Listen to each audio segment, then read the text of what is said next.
प्रश्नावली 6.1 NCERT class 10 पहला प्रश्न है, कोष्टकों में दिए गए शब्दों में से सही शब्दों का प्रयोग करते हुए रिक्त स्थानों को भरिए। अब इसके लिए पहले हमें सर्वांगसम और समरूप के बारे में पता होना चाहिए, तो पहले मैं आपको उसके बारे में बता देती हूँ, उसके बाद हम क्वेश्चन आंसर करेंगे। सर्वांगसम का अर्थ होता है सर्व अंग समान, यानी जिन आकृतियों के सभी अंग समान होंगे उन्हें हम सर्वांगसम कहेंगे। जैसे हमारे पास मान लीजिए कोई दो त्रिभुज हैं, इनकी अगर सभी भुजाएं बिल्कुल एक दूसरे के बराबर होंगी और सभी कोण भी एक दूसरे के बराबर होंगे तो हम कह सकते हैं कि ये दोनों आकृतियां सर्वांगसम हैं। अब समरूपता के अंदर क्या अलग होता है? समरूप जिसके हमें नाम से ही पता चल रहा है, यानी समान रूप, तो उसकी भुजाएं बिल्कुल उसके जैसी समान नहीं होंगी, लेकिन वो दिखने में बिल्कुल वैसी ही होगी। अगर मैं आपको एक उदाहरण से समझाऊं तो मान लीजिए हमारे पास कोई पासपोर्ट साइज फोटोग्राफ है, हमें उस फोटोग्राफ का बड़ा बनाना है। आपने दुकान वाले को ये बोल दिया कि आप उसको 3 गुना कर दीजिए, तो अब 3 गुना के अंदर उसके सभी के सभी हिस्से 3 गुना हो जाएंगे। ये लंबाई अगर हमारे पास 3 सेंटीमीटर है तो उसका 3 गुना हमारे पास 9 सेंटीमीटर हो जाएगा। अगर ये 2 सेंटीमीटर है तो उसका 3 गुना हमारे पास ये 6 सेंटीमीटर हो जाएगा। अब आप एक बात पर ध्यान दीजिए कि फोटोग्राफ के अंदर जो चेहरा है ना, वो भी 3 गुना ही हो जाएगा। ये नहीं है कि उसके सिर्फ आंखों वाला हिस्सा 3 गुना होगा, उसके साथ साथ जो आँख, कान, नाक सभी हिस्से हैं वो सभी के सभी 3-3 गुना ही हो जाएंगे।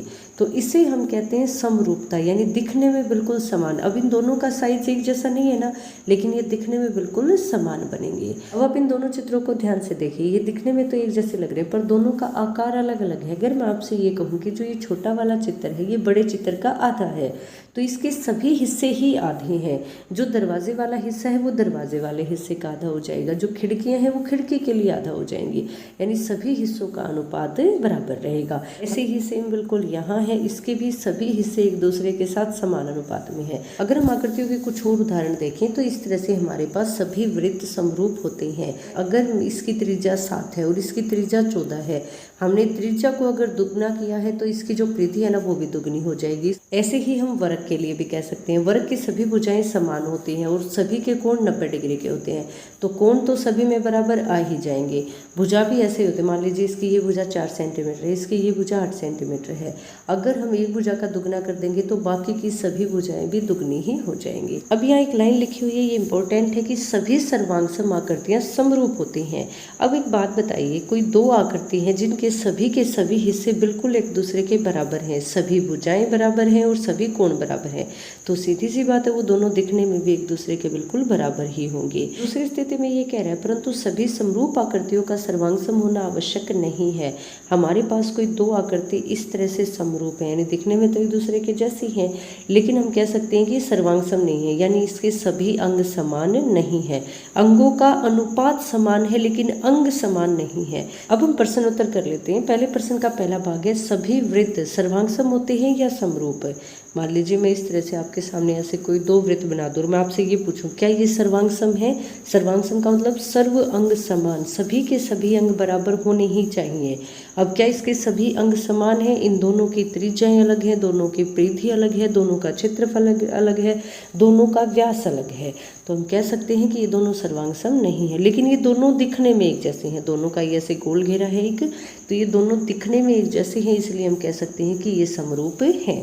दूसरा भाग है, सभी वर्ग समरूप होते हैं या सर्वांगसम? बिल्कुल सेम टू सेम क्वेश्चन है। अब मान लीजिए मैं से आपके सामने कोई 2 वर्ग बना दूं, तो हमें पता है कि वर्गों के सभी कोण 90-90 डिग्री के होते हैं, तो कोण तो बराबर हैं लेकिन क्या भुजाएं बराबर हैं? नहीं है, तो हम कह सकते हैं कि ये सर्वांगसम तो नहीं है, लेकिन ये दिखने में एक जैसे है ना, तो ये समरूप हो जाएंगे एक दूसरे के। फिर ऐसे ही हमारे पास अगला भाग है, सभी त्रिभुज समरूप होते हैं। कौन से त्रिभुज समरूप होते हैं? समद्विबाहु या समबाहु? हमारे पास समद्विबाहु त्रिभुज इस तरह से होता है जिसकी 2 भुजाएं बराबर हों, तो इस तरह से हमारे पास कोई और समद्विबाहु है, हम नहीं कह सकते कि ये दोनों एक दूसरे के समरूप होंगे। लेकिन समबाहु जितने भी त्रिभुज होते हैं ना, वो सभी के सभी एक दूसरे के समरूप होते हैं। हमें पता है कि समबाहु त्रिभुज के सभी कोण 60 डिग्री के होते हैं, तो इसमें भी 60-60 डिग्री के होंगे और इसमें भी 60-60 डिग्री के होंगे। अब हम भुजा भी देख लेते हैं। मान लीजिए इसकी भी एक भुजा 3 है, तो समबाहु के तो सभी भुजाएं बराबर होती हैं, ये भी 3 हो जाएगी, ये भी 3 हो जाएगी। इसकी अगर मैं कहूँ कि एक भुजा 12 सेंटीमीटर है, तो बाकी सभी भी 12-12 सेंटीमीटर हो जाएंगे। अब ये इसकी 4 गुना है तो ये बाकी की इनकी 4 गुना हो जाएंगी। तो हम कह सकते हैं कि समबाहु त्रिभुज एक दूसरे के समरूप होते हैं। चौथा भाग है, भुजाओं की समान संख्या वाले दो बहुभुज समरूप होते हैं अगर उनके संगत कोण बराबर हों। कोण बराबर ही होने चाहिए और संगत भुजाएं समानुपात में होनी चाहिए। तो यहाँ हमारे पास पहले खालिस्तान में बराबर आ जाएगा और दूसरे खालिस्तान में समान अनुपात आ जाएगा।